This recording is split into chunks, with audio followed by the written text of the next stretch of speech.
Mesdames, Messieurs, bonsoir. Inondations, sécheresse, insectes ravageurs, maladies des plantes. En ces temps de changement climatique, les agriculteurs maliens font face à des menaces sans cesse croissantes. Question, et si une assurance agricole devenait leur allié, protéger les efforts des paysans, sécuriser leurs investissements et renforcer leur résilience? C'est l'objectif de l'initiative Assurance agricole qui vient d'être lancée au Mali à travers un projet pilote pour la campagne agricole qui vient de s'achever. Plus de 14 000 producteurs des régions de Kay, Koulikoro, Ségou et Sikasso ont bénéficié d'une couverture à 100%. Les producteurs en question viennent de recevoir leur chèque d'indemnisation montant total près de 100 millions de francs CFA. Pierre Sagara, bonsoir. Bonsoir. Vous êtes le directeur régional pour l'Afrique francophone de Poula Advisor, à l'origine de ce projet pilote. Donc, Poula Advisor, c'est une entreprise innovante dans l'assurance agricole et les technologies. Son objectif, aider les petits exploitants à gérer les risques et à s'adapter aux défis climatiques. Bienvenue donc sur le plateau de l'invité de la semaine et merci d'avoir accepté notre invitation. Merci de m'avoir invité. Alors, on va parler du concept, assurance agricole, nous avons dit, mais est-ce que c'est un concept qui est nouveau? Alors, disons que l'assurance agricole, de manière générale, n'est pas un concept nouveau. Il a été déployé, en tout cas en Afrique subsaharienne, depuis quelques années, un peu plus d'une quinzaine d'années maintenant. Et ce qui semble être relativement nouveau, c'est l'évolution dans l'offre d'assurance agricole qui est proposée par les spécialistes. Puisque au départ, je pense, l'assurance agricole qui avait été proposée, soit était à indice pluviométrique ou c'est des assurances agricoles de souveraineté.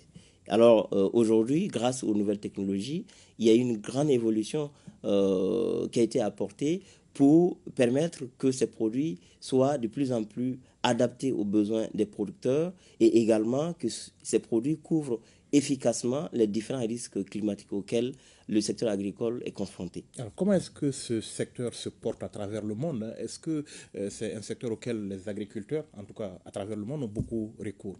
Alors, il faut dire que de manière globale, l'assurance agricole a une pénétration très timide. Et quand on prend seulement le cas même de l'Afrique francophone, nous sommes à moins de 3% de pénétration de l'assurance agricole dans les pratiques de sécurisation, notamment de l'agriculture. Et donc, tout cela donne lieu à une observation, c'est qu'il y a une urgence d'agir, puisqu'il faut effectivement que cette assurance agricole, comme moyen de protection des producteurs agricoles, mais aussi outil de développement agricole, soit réellement adoptée et mise en place dans les différents gouvernements. Lorsque surtout, les différents États, je veux dire, lorsque surtout vous regardez, nos pays sont essentiellement agricoles. Le Mali, pratiquement est un pays à 80% agricole. Notre produit intérieur brut est composé d'un peu plus de 36% du secteur agricole. Donc, il y a urgence, puisque quelque part, les secteurs qui portent notre économie nécessitent quand même une protection plus accrue. Les compagnies d'assurance sont là pour soutenir l'économie, pour permettre aux opérateurs économiques de gérer leurs risques. Mais les premiers opérateurs économiques, par exemple du Mali, c'est qui? C'est d'abord les producteurs agricoles. C'est eux, effectivement, qui mettent les produits sur le marché. C'est eux qui nourrissent, effectivement, la nation. Et donc, la première préoccupation pour nous serait comment les protéger. Comment les permettre d'accroître leur résilience et surtout leur productivité vis-à-vis des effets aujourd'hui du changement climatique. Mais c'est un pari un peu fou de vouloir assurer des gens contre les changements climatiques aujourd'hui, non? Alors, ce que nous disons, c'est comment on peut mettre en place des instruments, des outils pour amoindrir l'impact des changements climatiques sur la vie des producteurs agricoles et sur aussi la vie de l'économie de manière générale. Effectivement, nous n'avons pas de solution pour arrêter les changements climatiques ou pour empêcher qu'il y ait des sécheresses ou des inondations. Par contre, ce que nous pouvons faire, c'est de sécuriser et de protéger ces investissements. J'aime dire parfois, lorsque vous vous trouvez par exemple dans un endroit désertique où il y a très peu de circulation des véhicules, qu'est-ce que vous faites? Même si vous voulez traverser la route, vous prenez le soin de regarder à gauche et à droite, même si c'est une fois par an qu'un véhicule passe. Parce que les risques demeurent. Il y a une probabilité que, en ne regardant pas la route, qu'on soit heurté par quelque chose. Et c'est cela en fait. L'assurance agricole aujourd'hui n'est pas la solution miracle au changement climatique. Mais ce que nous disons, c'est qu'elle peut aider à amoindrir l'impact de ce changement climatique sur les producteurs. Protéger, sécuriser leurs investissements afin que, même si ces événements se produisent, ils puissent avoir un filet de sécurité qui leur permette de renaître, de se relever et de réinvestir. Alors pour l'advisor, qui en fait à peu près un cheval de bataille, expliquez-nous concrètement dans quoi est-ce que vous investissez, vous? Alors, nous, pour l'advisor, l'idée est partie d'un Kenyan qui également accompagnait son père au champ, un maïsculteur, et qui arrivait en ville à étudier les assurances. Et ce qui s'est passé, c'est que il a commencé à travailler dans la compagnie d'assurance, alors la plus grande en Afrique subsaharienne, et il a regardé dans le portefeuille de toute cette grande compagnie, il y avait 0,3% du secteur agricole, en toute contradiction avec un secteur qui porte le PIB du pays à 30-36%. Il s'est dit, mais il y a un paradoxe. Alors, quelle solution mettre en place pour protéger les agriculteurs du pays, à l'instar de son père qui était également aussi maïsculteur. Et donc l'idée a germé à ce stade-là de lancer effectivement une structure. Ce qui a renforcé la naissance effectivement de Poula, c'est que celle aujourd'hui qui est son associé a travaillé au Rwanda comme conseiller technique du ministre de l'Agriculture de l'époque. Et le ministre avait signé des conventions avec des pays comme la Russie pour amener à suffisance les intrants agricoles, les semences, les intrants entre autres. Et à la faveur d'un atelier qu'il a organisé pour présenter l'investissement du gouvernement, il y a quelqu'un qui a dit, monsieur le ministre, c'est bien les intrants que vous avez amenés, c'est bien les outils que vous avez amenés, mais qu'est-ce qu'on fait s'il ne pleut pas? On fait quoi? Et le ministre tout de suite dit, nous allons prier Dieu pour qu'il pleuve. Mais de retour dans la voiture, elle se tourne vers celle qui est actuellement ma collègue et aussi cofondatrice de Poula pour lui dire, trouve-moi une assurance agricole. Ce que ce producteur agricole a dit est effectivement vrai. Et donc c'est de là que Poula signifie la pluie. Puisque vous voyez un peu l'histoire que je viens de raconter, la pluie est le cœur de toute activité agricole, peut-être même de toute activité économique dans un pays à vocation agro-pastorale. Et donc, nous avons, à partir de cet instant, lancé les tout premiers pilotes en Afrique subsaharienne pour tester comment les produits d'assurance agricole vont réagir au contexte africain. Les tout premiers produits qui ont été déployés, c'était tout d'abord l'assurance indicielle pluviométrique, ou appelée aussi climatique. Et la particularité de ce produit, c'est qu'on essaye, grâce aux satellites ou aux pluviomètres qui sont installés, mesurer la satisfaction du besoin en eau des plantes. Donc il s'agit de voir est-ce qu'il y a un déficit pluviométrique ou il y a un excès de pluie. Alors très vite, ce produit a montré ses limites puisque derrière, parfois, il y a ce qu'on appelle les risques de base. Vous pourriez constater des poches de sécheresse qui ne sont pas détectées par les satellites ou les bornes météo. Vous pourriez effectivement avoir des zones parfois en altitude qui ne retiennent pas du tout l'eau. Et donc, vous voyez, la plante est quelque chose d'extrêmement complexe pour que vous l'expliquiez que sur le paramètre pluviométrique. Et c'est de là que Paul a dit, OK, nous allons innover. Nous allons apporter des solutions qui fonctionnent le mieux au monde. Et nous avons pris les cas de l'Inde, où l'assurance indicielle de rendement par zone, qui est une assurance typiquement de garantie du revenu ou de rendement, et qui permet à ce que l'ensemble de ces risques soient couverts dans un seul produit.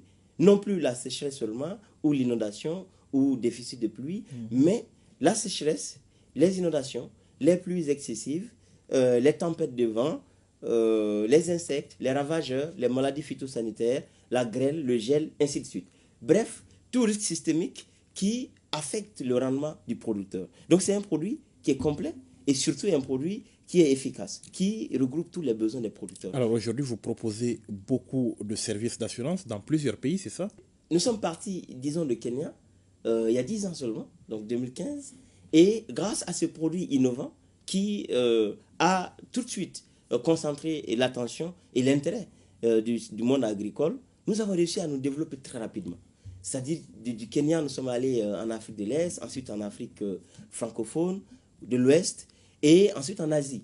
Donc, nous avons commencé des opérations en Asie, et nous avons commencé une expansion en Amérique latine, le Brésil, le Mexique, et ainsi de suite. Et donc, puisque ça marche, puisque le produit a convaincu le monde agricole, donc très vite, nous avons eu des gouvernements qui nous ont fait confiance, nous avons eu des partenaires au développement qui accompagnent les producteurs dans cette ère de changement climatique, qui aussi accompagnent cette initiative. Et donc aujourd'hui, sur ces 22 pays d'opération, nous sommes à un peu plus de 21 millions d'agriculteurs qui ont déjà bénéficié des services de protection de Pula et surtout mobiliser et protéger un investissement agricole de plus de 1500 milliards de francs CFA. Comme je vous ai dit, c'est toujours une question de protéger l'investissement que le producteur fait dans son champ, l'investissement que le gouvernement fait dans le secteur agricole et de tout autre partenaire, et que cet investissement ne soit pas gaspillé au fait du changement climatique. Alors, on va en reparler, mais dites-nous déjà, comment est-ce que vous avez été amené à vous intéresser au Mali? Alors, d'abord, nous avons commencé nos opérations en Afrique de l'Est, mais très vite, l'Afrique de l'Ouest anglophone s'est intéressée à nous. Et c'était d'abord le cas du Nigeria, où le gouvernement de la Fédération du Nigeria a sollicité notamment les services de Pula à travers la Banque centrale du Nigeria. Et ils ont souhaité que tout investissement agricole, tout crédit agricole qui est mobilisé au profit des riziculteurs ou des cotonculteurs soit assorti d'une assurance agricole pour protéger l'investissement des producteurs, mais aussi de tous les investisseurs qui interviennent dans le secteur agricole. Donc du Nigeria, nous sommes venus au Ghana et de fil en aiguille, nous sommes arrivés en Afrique de l'Ouest francophone. Et donc, c'est à la faveur d'un partenaire qui opère au Mali et qui a eu écho des activités notamment de Pula, qui a fait appel à Pula pour dire, bon, moi j'interviens au Mali à travers des dizaines et des dizaines de coopératives et nous avons besoin de vos solutions. Et c'est comme ça que Pula est entré au Mali. Et tout de suite, nous nous sommes rendus compte que le Mali a un potentiel agricole énorme.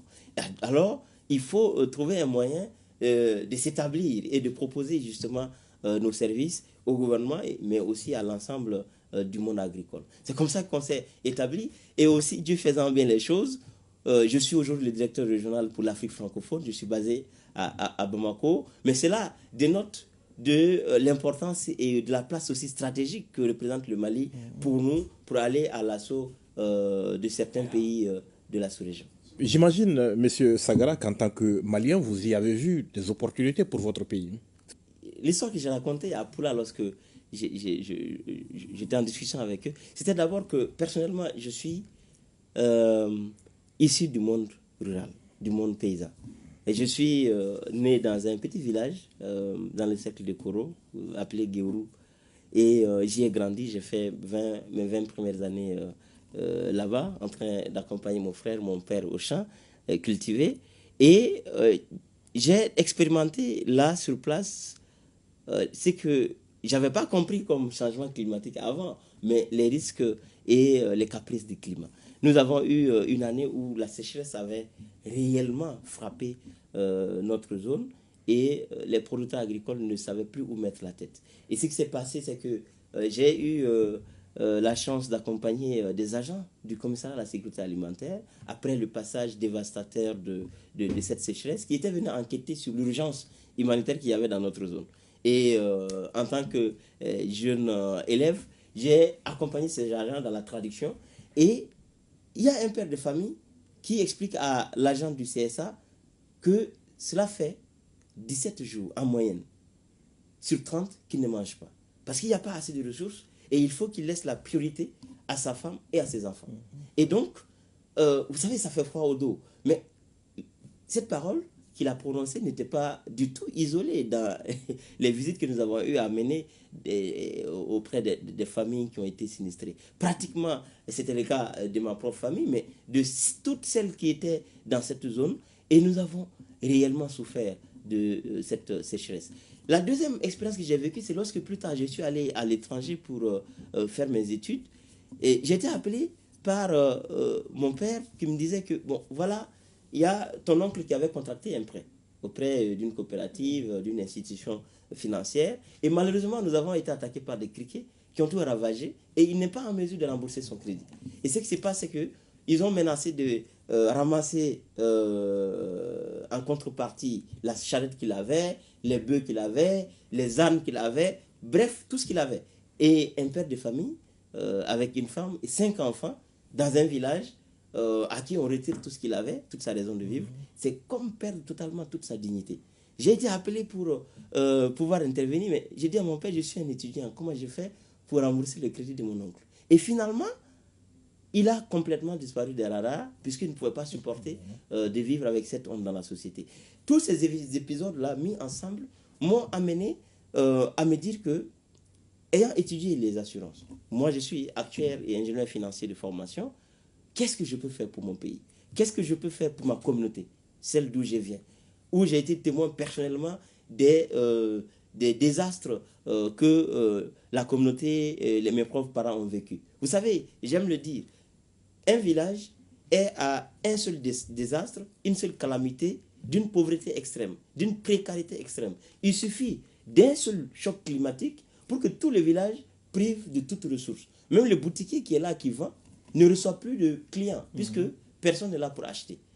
Juste ceux qui ont quelques enfants en aventure peuvent leur envoyer quelque chose pour les soutenir. Et donc l'assurance agricole, pour moi, au-delà même de l'aspect économique, est d'abord une question sociale qui me préoccupe beaucoup. Et ce travail que je fais aujourd'hui au Mali et aussi à travers l'Afrique est extrêmement gratifiant. Parce que lorsque vous donnez juste, ne serait-ce qu'un petit soutien financier à un producteur qui vient de vivre une calamité, alors sa satisfaction, rien que cela est une récompense pour Alors, dans un pays où on ne connaît pratiquement pas l'assurance agricole, comment est-ce que vous mettez en route ce projet pilote? Alors, bien sûr, ce que nous faisons, c'est de parler à plusieurs acteurs. Effectivement, ce n'est pas quelque chose qu'on met en route juste d'un claquement de doigts. Il faut créer un écosystème. Il faut parler à l'ensemble des acteurs qui, d'une manière ou d'une autre, interviennent dans les chaînes de valeur agricole. Nous, à Poula, nous nous sommes dit, pour que cette assurance agricole puisse marcher, puisse pénétrer l'habitude de nos pays comme outil de sécurisation et de pérennisation de nos investissements, il faut parler d'abord aux acteurs qui financent le secteur agricole. Parce que les risques agricoles qui interviennent, bien entendu, compromettent les capacités des producteurs à se relever. Mais aussi et avant tout, ceux qui investissent dans ce secteur agricole. Et vous savez, dans un pays agricole, l'État est avant tout le tout premier investisseur. C'est ce qui nous amène effectivement à parler d'abord au gouvernement.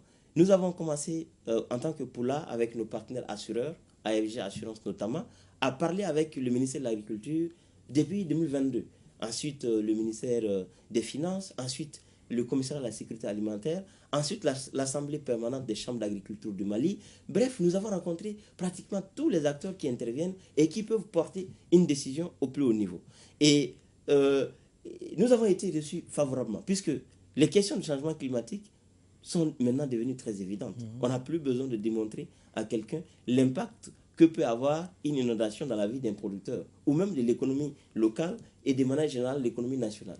Et donc, nous avons eu un écho favorable au ministère de l'Agriculture, au ministère des Finances, et surtout au niveau du commissariat à la sécurité alimentaire que j'ai cité tantôt, puisqu'ils sont en première ligne de cette lutte contre la faim, contre la précarité. Ils interviennent effectivement pour les questions d'urgence. Et donc, c'est là où, en mettant ensemble des acteurs, nous avons réussi à concevoir une initiative pilote. Et la grosse question, comment le financer? Qui va payer? Parce qu'il est évident que s'il faut, dans un premier temps, aller demander à des producteurs qui ont peut-être été abusés par le système assurantiel dans le passé, via les différentes initiatives qui sont passées, leur demander de cotiser ou de payer, c'est quand même quelque chose pour un début extrêmement compliqué. Il faut d'abord travailler à créer un environnement de confiance avec les producteurs, qu'ils sachent effectivement que l'assurance agricole est efficace pour pouvoir les soutenir et les aider. Et donc c'est comme ça que nous avons pu mobiliser notamment Agra qui est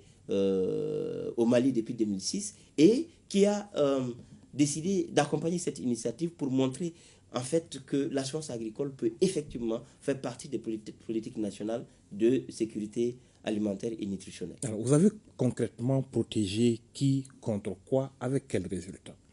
Alors, aujourd'hui, des discussions que nous avons eues avec les différents ministres, les pilotes pouvaient se faire sur le coton en tant que filière industrielle, stratégique aussi pour le Mali, le riz et le maïs en tant que filière vivrière.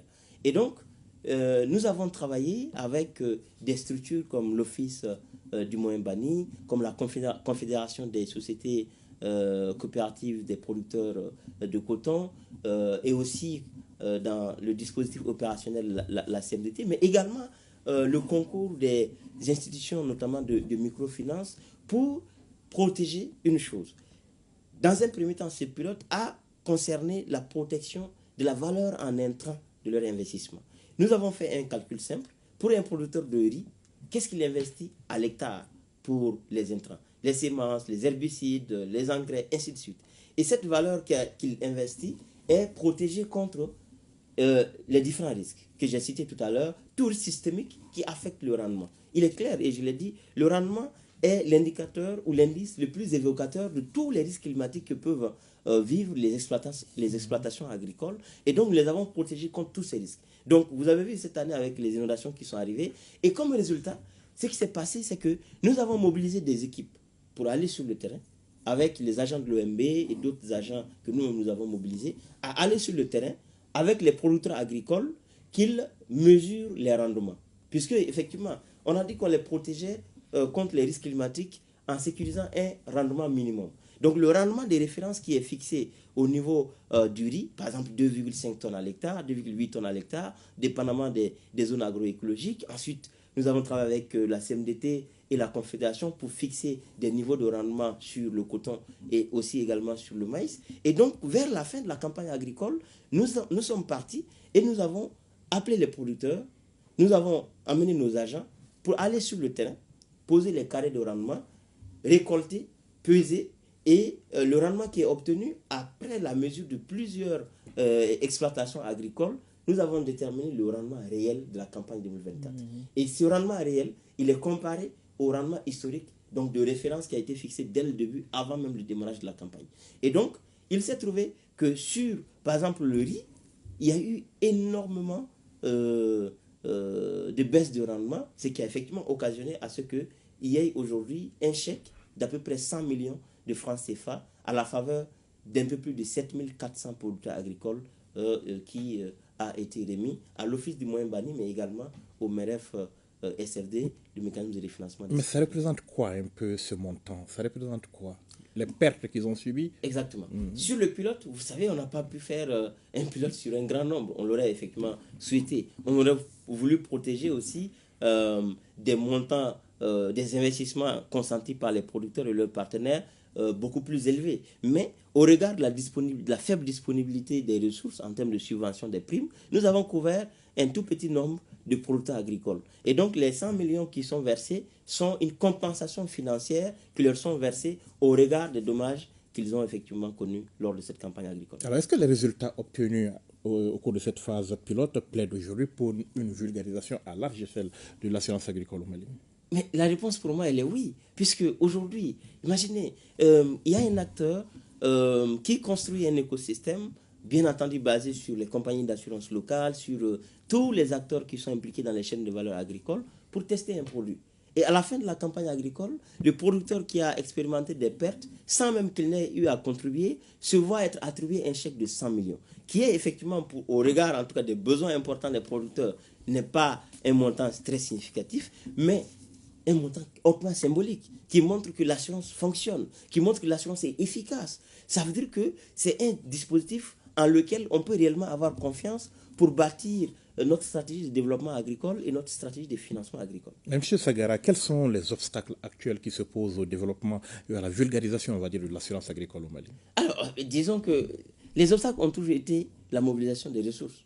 Comment amener effectivement les acteurs à payer les primes d'assurance en contrepartie d'une protection? Comme je vous ai dit, l'assurance est avant tout une promesse. Je vous promets que si tel ou tel événement arrive, je vais vous indemniser à hauteur de temps. Et donc, qui paye la prime? C'est une grosse question, n'est-ce pas? Nous, à Poula, lorsque l'assurance est 100% volontaire, ça veut dire qui veut adhère et paye sa prime, en général, ce n'est pas très efficace. Ça ne va pas loin. Et même quand il est certain pour les producteurs, et ils le vivent chaque année, que les risques climatiques sont présents, ils peuvent anéantir les exploitations, la priorité du producteur, lorsque la campagne démarre, ce n'est pas d'aller prendre une assurance. L'assurance n'est pas tangible. Parce que alors que lorsque vous prenez une semence, lorsque vous prenez de l'engrais, c'est tangible. Le paysan voit sa plante germer et grandir. Mais l'assurance agricole reste une promesse. Mais l'utilité de l'assurance se voit lorsque la campagne ne se déroule pas comme prévu. Et donc, l'obstacle premier, c'est comment mobiliser ces ressources. De manière volontaire, sans que cela ne soit adossé à rien du tout, ça ne fonctionne pas. Nous l'avions essayé dans beaucoup de pays et nous avons trouvé que le paysan a intérêt à prendre l'assurance agricole, mais quelque part, il n'est pas tout de suite motivé à le prendre. Puisque les petites ressources qu'il a, il fait son compte d'exploitation, il dit, ok, je dois acheter engrais, je dois acheter semences, je dois acheter ça et ça, charrue, bœuf pour labourer. L'assurance vient en dernière position de sa liste. Ce qui fait qu'il faut accompagner ces dispositifs-là. Et pour le faire, nous avons décidé de travailler dans les différents pays où nous avons eu beaucoup de succès avec les États, avec le gouvernement. Nous avons dit, le gouvernement investit chaque année beaucoup d'argent dans l'agriculture. Et donc, il faut protéger cet investissement. Mais au-delà de ça, le gouvernement a aussi un rôle régalien de souveraineté alimentaire, de faire en sorte que la nourriture soit pourvue dans la nation, n'est-ce pas? Alors, au regard de ces changements climatiques, toute cette sécurité alimentaire est menacée. Mais comment on fait? Il faut mettre en place des mécanismes de protection, des mécanismes d'assurance agricole qui donnent des réponses rapides. Dès lors que les dégâts sont constatés, après 4 semaines après la récolte, tout de suite, les résultats sont là et l'argent est mobilisé pour permettre soit à l'État d'assister rapidement les sinistrés, soit aux producteurs eux-mêmes de pouvoir s'organiser et réinventer leur activité. L'État est donc en premier lieu concerné par ce dispositif d'assurance agricole. Effectivement, globalement, l'assurance peut être distribuée via aussi le financement agricole. Je vais dans une banque, il faut d'abord l'institutionnaliser. Il faut que tout financement agricole soit assorti d'une assurance pour protéger les banques, les institutions de microfinance, mais aussi et surtout les producteurs eux-mêmes, mais aussi pour booster les financements agricoles. Puisque une institution financière, une banque qui est sollicitée par un producteur a une préoccupation. Comment j'ai fait pour gérer les risques climatiques? L'activité que l'emprunteur mène est une activité hautement risquée. Et donc, comment j'ai fait si, à cause des sécheresses, à cause des inondations, il n'arrive pas à rembourser mon crédit? Et donc, le fait qu'on institutionnalise et qu'on mette en place un système d'assurance agricole rassure les banques. Et donc, vous allez voir, il y a un investissement dans le secteur agricole qui va être boosté. Alors, et le développement de la nation, je pense, va passer aussi par l'investissement massif et colossal dans la terre, c'est-à-dire dans l'agriculture. Votre vision, M. Sagara, de l'avenir de l'agriculture assurée au Mali, en quelques mots? Alors, j'ai envie de dire, effectivement, j'ai un rêve.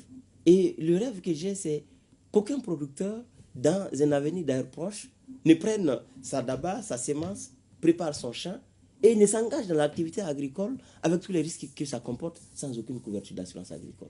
Je voudrais effectivement, avec l'accompagnement des plus hautes autorités de notre pays, qu'on érige un système d'assurance agricole au Mali efficace, innovant et qui porte ses fruits, qui permet aux producteurs d'aller dans son champ, faire l'activité agricole, investir ses propres ressources en toute sérénité, sans avoir peur de ce que le lendemain lui réserve, sans avoir peur de ce que l'avenir lui réserve. Avec quelle place pour l'agriculture contractuelle? C'est une très belle question.